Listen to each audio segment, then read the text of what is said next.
mitochondrial energy and longevity peptides. Now, mitochondria is a big topic these days now, but I honestly have been super into it for 20 years because I read a long time ago that, at that time, mitochondria, better muscles, more energy, and so forth. So I started taking some supplements. There's a lot of CoQ10 at high dosages and PQQ. And I took it because it increased mitochondria.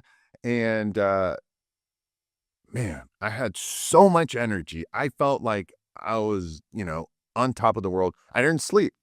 And that was the first time I felt the power of mitochondria. Now, that was 20 years ago.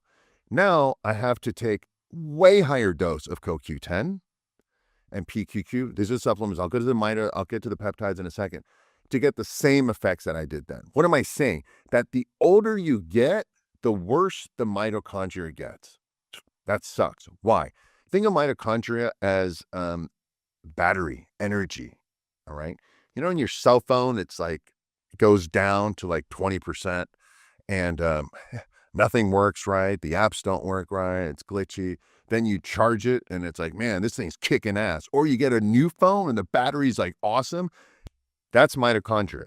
Unfortunately, as we age, the battery, the energy gets lower because of the mitochondria, which is bad because mitochondria affects everything. Your hair, your skin, your eyes, your organs, your muscle, your energy, your sex drive, your brain, everything.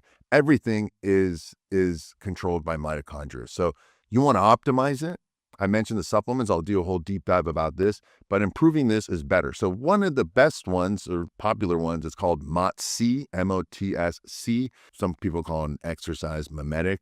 It's a peptide encoded with the mitochondrial genome itself. Basically, your mitochondria already produce it, and it acts as a signal that improves glucose handling, which is sugar, and shifts your body more for burning fat for fuel. Some people are in better shape and better fat loss, maybe they just have better mitochondria.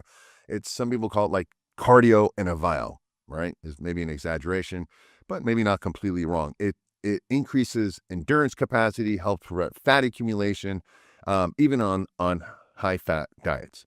The one thing to know, I tried it on and off for a few months. I didn't really notice that big of a difference, maybe because my mitochondria is already optimal. Keep that in mind.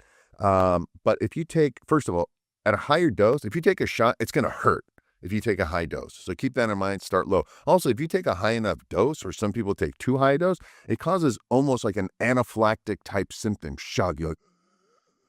You can't breathe, okay? I've had a lot of people tell me that, all right? So again, once I'm telling you, just start at a very, very low dose. I'd rather you did a little bit every day than a lot 2-3 times a week. And also take it more in the morning because obviously it gives you energy, or sometimes before workout. And keep in mind and keep your eye on blood sugar levels because it can lower it. Now, the next one is called SS31. It's like a mitochondrial repairman, all right? Where MOTS optimizes mitochondria, SS31 repairs it. Specifically targets the inner mitochondrial membrane where energy production happens and where oxidative damage accumulates over time. Remember, as we get older, mitochondria sucks. And that's one of the reasons we just die and things shut down. All right. Some organs deplete mitochondria faster. Maybe this guy gets a heart attack because his mitochondria in his heart doesn't function the same as his eyes. And some people lose eyesight because of that. So for people dealing with chronic fatigue or recovering from overtraining or prolonged stress, this addresses that problem at the source rather than masking the symptoms.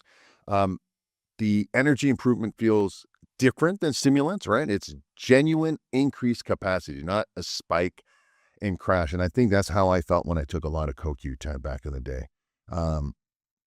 So keep that in mind. It's like a good energy. By the way, when I got off CoQ10, even though I hadn't slept very much for a while, I didn't come crashing. I just went back to normal. So the SS31, do it for about 4 to 8 weeks to give it like a real test. It is expensive and it's not the easiest to source, but for the right person, I think it's worth the effort, especially if you have mitochondrial damage and you're older.